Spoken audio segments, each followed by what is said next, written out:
Hey, well, good morning, HIM followers, family, and friends. Guys, it is Sunday morning. It is a beautiful, beautiful day here in the neighborhood, as Mr. Rogers would say. And I thought I'd get out here and just study God's word a little bit. And, I had something that was really heavy on my mind today. And it wasn't heavy as in a bad thing, but just in heavy as in just constantly thinking. And that is the subject of freedom. Now listen. Now don't jump to conclusions. I just been really thinking about this word and what does it really mean? What does it really mean? And just off the top of my dome, my ball dome, I was thinking no obligations, no limits, no hesitation, no barriers, no roadblocks. You know what I'm saying? No chains, no walls. Freedom, right? Freedom. Those are some words to throw out there to kind of get our brain moving. But let me ask you: have you ever thought about freedom in your mind and freedom in your heart? I forget the name of the movie I was watching, but they were talking. Oh, it was X. It was X, the movie of Malcolm X. Now just follow me now. He was in prison and he met this guy that kind of helped him to get into the whole Nation of Islam movement and all that, right? And he said, you can be behind bars, you can be in jail or in prison, but you don't have to let jail or being in prison have you. Which means that if your mind is free and your heart is free, no matter what walls people place around you, no matter how they limit you or chain you or put barriers in front of you, you can still be free. So I put that in a context of living free. You see, it's not that we can go out and do anything we want to do. Well, you can, because why? We have a freedom of choice, right? So we can do that. We can make any decisions we want to make. We can go out and do anything we want to do because we are free. Now, there are consequences to that. And that's where a lot of young people, if your parents, listen, your children have the right to make any decision they want to make. They do.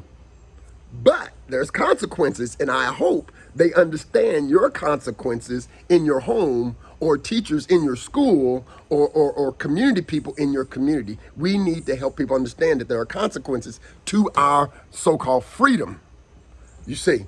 But when we are doing things the right way, when we are loving people and serving people and praying for people and showing grace to people and mercy to people and kindness to people and going through things that we keep our mind free, that's true freedom.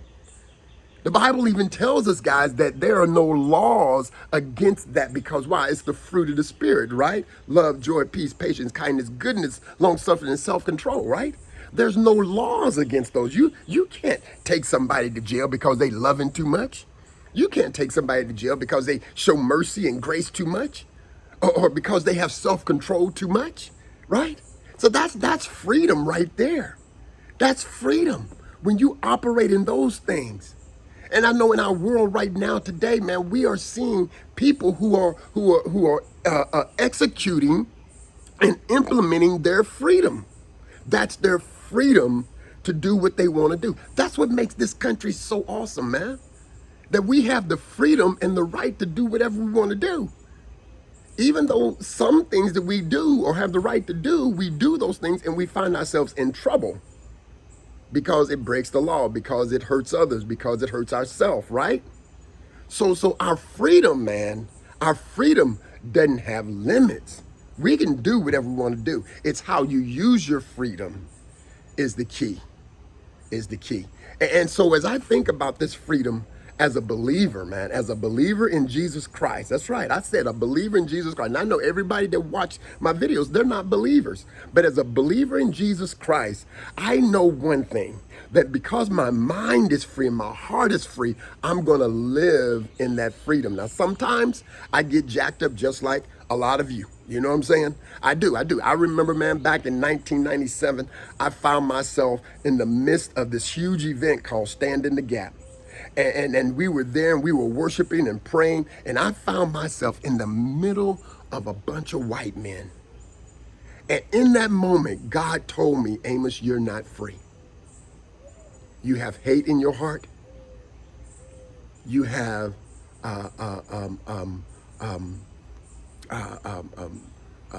hatred and pain and a lot of envy and strife because these brothers around you are white. Because what you know is history, you have all these things in your heart. And I'm like going, this is crazy because, man, I'm sitting here, I'm in here, and this is a Christian environment, and yet God is telling me I got hate in my heart for people who are white. What? I was blown away by it, man. I was so broken by it because I thought I was there. I thought I was in there, man. I had a lot of white friends. We always said we had a lot of white friends. I've always been around white people. You know what I'm saying? But the Lord showed me that I had hate in my heart because brothers were white.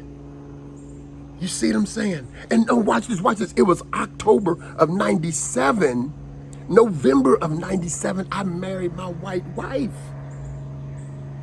I'm gonna tell you something. Sometimes when we think we're free, we're not free in our mind or in our heart. We can act free. We can even do all the things that the Bible tells us to do that keep us free. But if our mind and our heart have any hint of division, any hint of racism, any hint of it, guys, we're not free. We're not free. And so the word, man, the word came to me, and it just broke me. And the Lord said to me, he said to me this in that moment around those guys, hey, the truth shall set you free. The truth shall set you free. I received that word in that crowd with those guys. And man, it was crazy because in my brokenness, these men came around me and they began to pray for me. They began to speak life over me. They didn't even know me. And there were two men that came out of that event that I remember today. As a matter of fact, his name popped in my mind this morning. His name is Chuck, and he lives way out in western Nebraska. And immediately the Lord said, you need to call Chuck. So I'm gonna call Chuck right after this video. Because I'm gonna tell you something, man. If we're going to be free, we need to know the truth. And here's the truth. The truth is this. It's found right here in John chapter 8, verse 30. Listen to 30 through 32. Listen to this. He said, and then many who heard him say these things believed in him. Jesus said to the people who believed in him, you are truly my disciples if you remain faithful to my teachings. And you will know the truth, and the truth shall set you free. You know, a lot of times we hear that verse and we just kind of hang on, and the truth shall set you free. But I'm going to tell you something. The truth only lies within Jesus' teachings. In Jesus' teachings, if you are following Jesus' teachings, if you are leaning into him and not the world, if you're leaning into him and not your friends, and leaning into him, not your parents, if you're leaning into him and not your pastor, okay? If you're leaning into Jesus, you are truly his disciples. And his disciples, man, that's the truth. When you are Jesus' disciple, you know the truth, and it's that truth that will set you free. Guys, we are free, but it's not because any man or woman or whoever has done for us. It's because Jesus Christ is the truth, the life. He is the resurrection, and he is coming back for us one day. So let's really live as Jesus' disciples in love, in kindness, in joy, in peace, in showing grace and mercy to all people. that they too can experience the truth, and that truth will set them free.